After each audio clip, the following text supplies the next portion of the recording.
تحفظ دین نے کر دیا ہے نام رقم، ذہن و دل کا کن ستا ہو رہا ہے اس سے نم۔ الحمد للہ وکفی وسلام علی عبادہ الذین اصطفی، اما بعد۔ بہت ہی قدر و احترام کے لائق میری عزیز بہنوں، بزرگ خواتین اور عزیز بچیوں،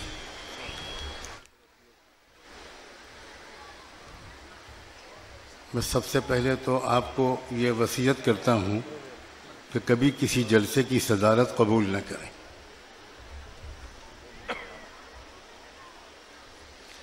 یہ صدارت ایک قید باعزت ہوتی ہے، ایک ہوتی ہے قید بامشقت اور ایک ہوتی ہے قید باعزت۔ میں سخت بیمار حالت میں پچھلے 6 مہینے سے ہوں، صرف بیڈ پر ہوں، اور ایک بہت ہی اہمیت کے احساس کی وجہ سے اور اپنی شریک کار محترمہ ڈاکٹر اسماء زہرا کی اخلاص اور محنت کی قدر کی وجہ سے میں نے اس اجلاس میں حاضری کی ہمت کی۔ مجھے یہ اندازہ نہیں تھا کہ مجھے اتنی دیر بیٹھنا پڑے گا۔ میں کچھ ضروری اور عملی باتیں کرنا چاہتا ہوں۔ میں تو یہ گزارش کروں گا اپنی بہنوں سے کہ اگر آپ کے پاس پین اور نوٹ بک ہو تو آپ کچھ چیزیں نوٹ کریں۔ جذباتی جوشیلی تقریروں سے قوموں کے مسئلے حل نہیں ہوتے۔ انسپائریشن ملنا بھی ضروری ہے، لیکن آرگنائزڈ پلاننگ کے ساتھ اسٹیپ بائی اسٹیپ اپنی منزل تک پہنچنے کا طریقہ سیکھنا اور اس کی عادت ڈالنا بھی ضروری ہے۔ اگر آپ کے پاس پین اور نوٹ بک نہ ہو تو آپ اپنے موبائل میں اس کو ریکارڈ کر لیں، یہ میں بے تکلف آپ سے ریکویسٹ کرتا ہوں۔ پوری دنیا اس وقت ایک کراس روڈز پر ہے، ایک turning point of the history ہے۔ میں پچھلے 50 سال سے دنیا کی ہسٹری کا مطالعہ کر رہا ہوں اور پورے وثوق کے ساتھ کہتا ہوں کہ ورلڈ آرڈر چینج ہونے والا ہے، ایک نیا نظم دنیا کو ملنے والا ہے۔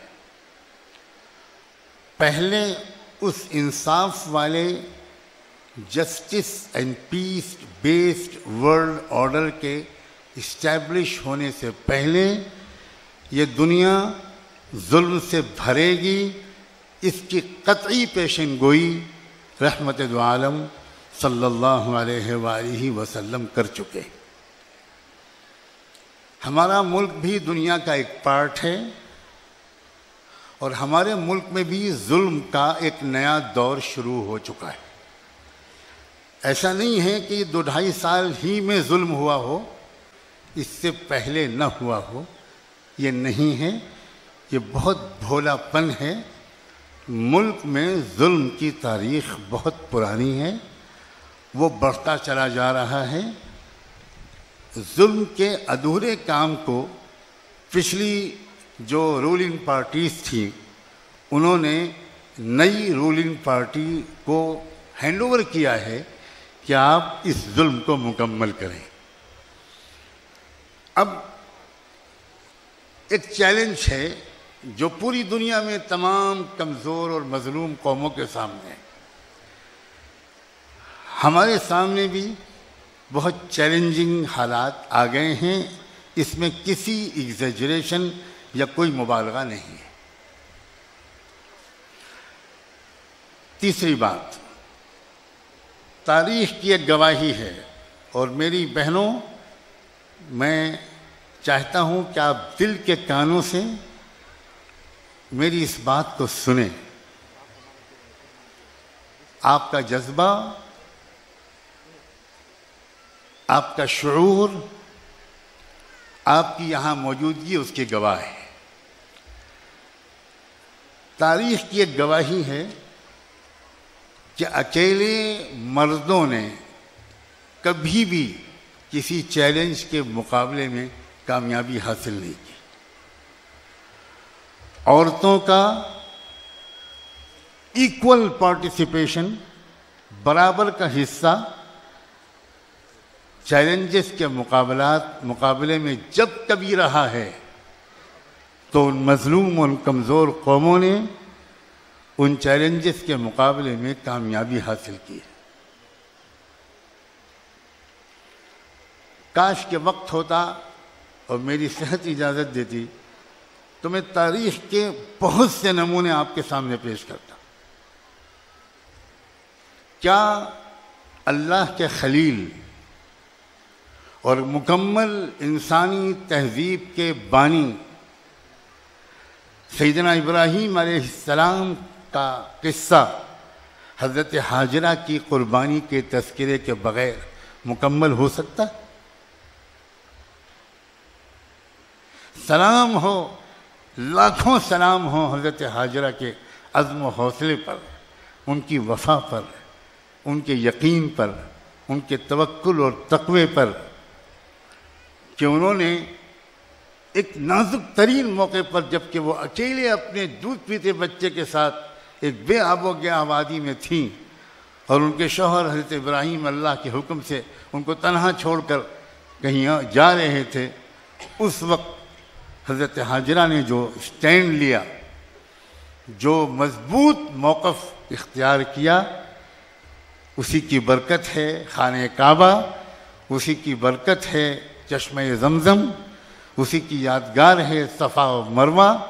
اور میں آپ کو یہ بات بتانا چاہتا ہوں کہ اس ایک عورت کی قربانی کو اللہ نے ایسا اپریشیٹ کیا کہ قیامت تک کے لیے اس دو پہاڑیوں کے درمیان دوڑ کے چلنا لازمی کر دیا اور فیصلہ کر دیا کہ تم نبی ہو یا ولی ہو یا عام انسان ہو، تمہارا حج اور عمرہ اس میری وفادار بندی کے نقش پا پر سر کے بل چلے بغیر مکمل نہیں ہوگا. یہ ہے عورت کی قربانی کا مقام اللہ کے ہاں. آپ اگر اسلام کی وفادار بن گئیں اور آپ نے اسلام کی حفاظت میں اپنا کردار ادا کیا تو میں یقین کے ساتھ کہتا ہوں جس قدر کی نگاہ سے اللہ نے بی بی ہاجرہ کو دیکھا تھا اسی قدر کی نگاہ سے اللہ آپ کو دیکھے گا. کیا حضرت موسیٰ علیہ السلام کی زندگی کا واقعہ ان کی عظیم، بہادر، حوصلہ مند، صاحب ایمان ماں کے تذکرے کے بغیر مکمل ہو سکتا ہے؟ یہ موسیٰ کی ماں تھی، ظالم ترین سسٹم کے اندر رہ رہی تھی. آپ تصور نہیں کر سکتی کہ کیا سسٹم تھا.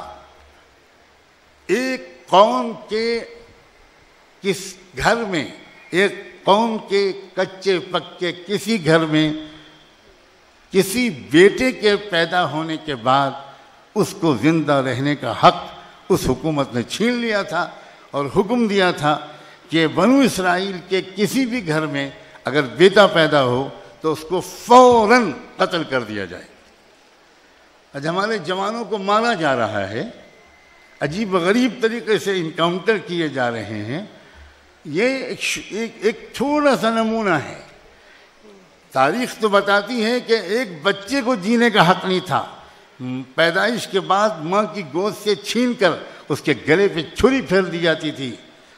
انہی حالات میں اسی قوم کی ایک عورت کو اس مالک نے ایک پیغام بھیجا. اور عورتوں، میں آپ کو مبارکباد دیتا ہوں کہ اس پیغام بھیجنے کے لیے اللہ نے وحی کا لفظ استعمال فرمایا، قرآن میں وحی کا لفظ استعمال فرمایا گیا۔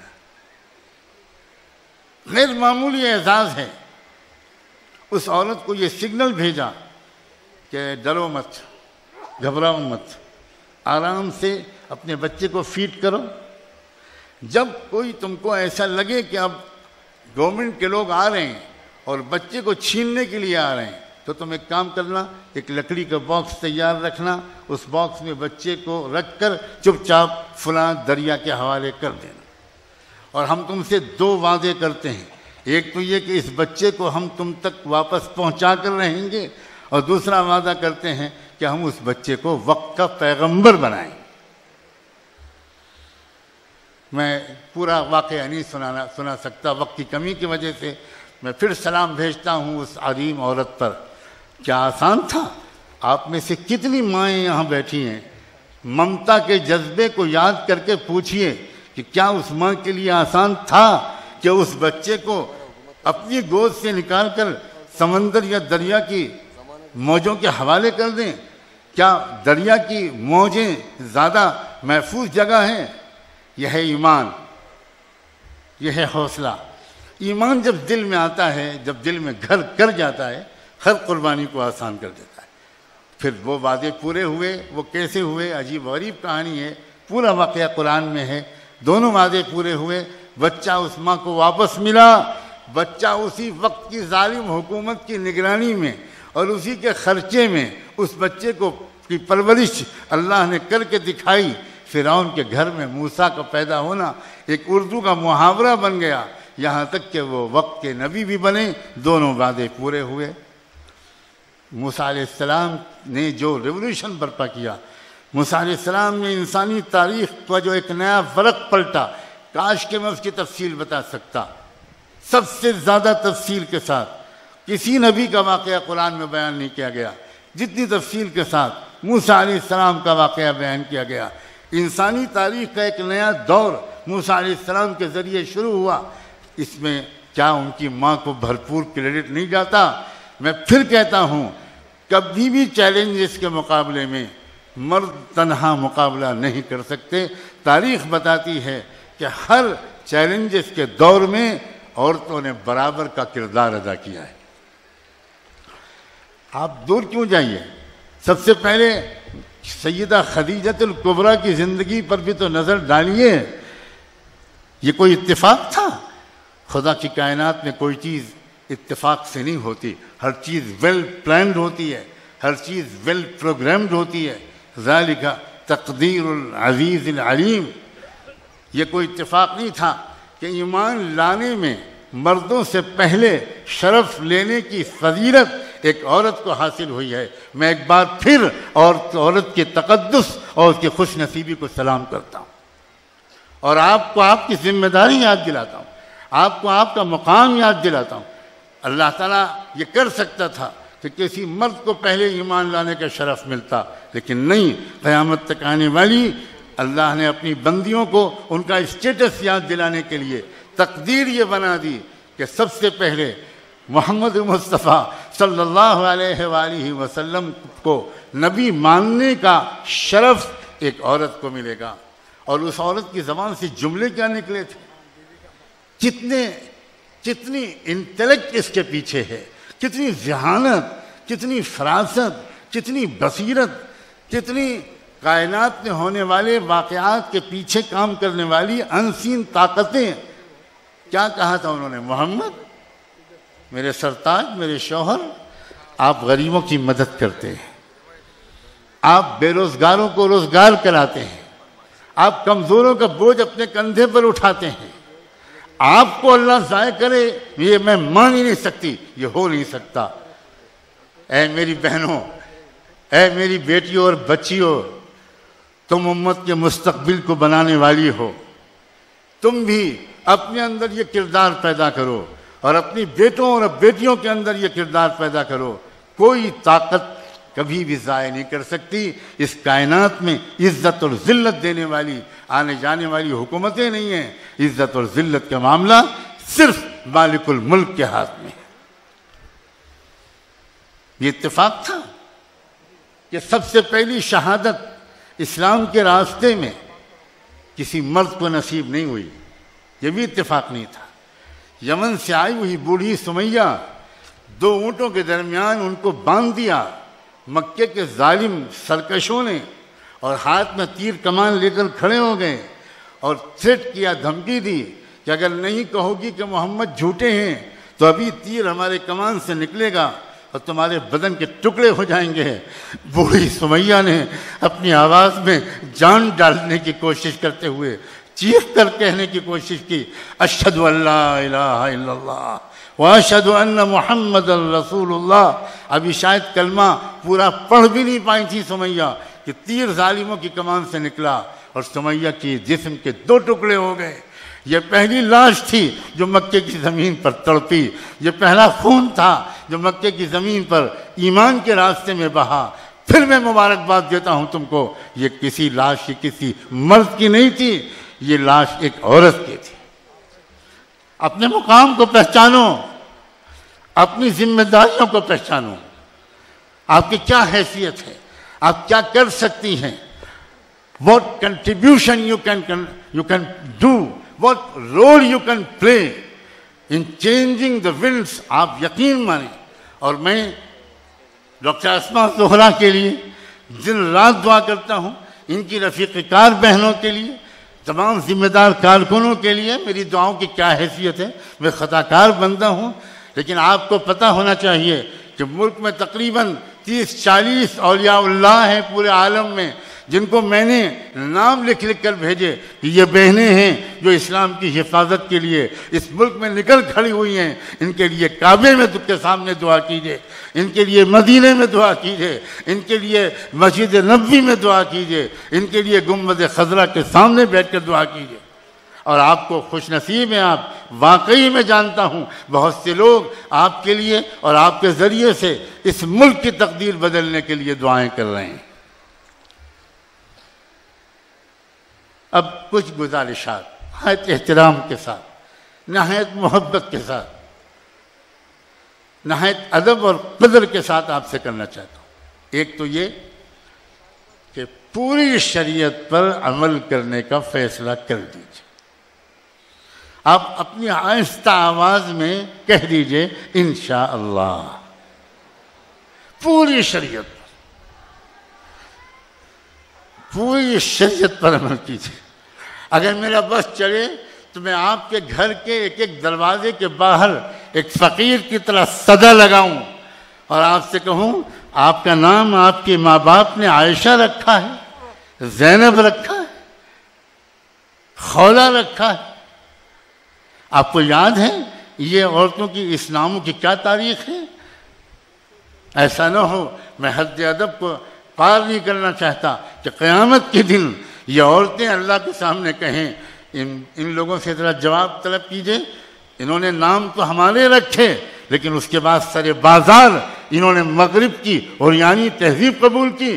میں سلام کرتا ہوں اتنی زبردست باحجاب خواتین کے مجمع کو۔ آپ کی بیٹیاں، آپ کی بہویں، آپ کے شاگردنے، آپ کی اسٹوڈنٹس، اور آپ ڈاکٹر ہیں تو آپ کی پیشنٹس، پلیز سب کو کنوینس کیجئے محبت کے ساتھ، گریجولی، کہ عزت، سلامتی، ترقی، امن، تحفظ، نجات، یہ سب کچھ محمد مصطفیٰ کی غلامی کرنے میں۔ ان سے بڑھ کر عورتوں کو پیار دینے والا، ان سے بڑھ کر عورتوں کے اسٹیٹس کو بلند کرنے والا انسانی تاریخ میں کوئی پیدا نہیں۔ دوسرے، شریعت پر عمل کے فیصلے کے ساتھ، شریعت پر عمل کے ظاہر ہے کہ بہت سی تفصیلات ہیں، میں تفصیلات میں اس وقت نہیں جا سکتا، ایک دو اشارے کرتا ہوں۔ آپ کو اپنے بیٹے کے لیے رشتے کی تلاش ہے،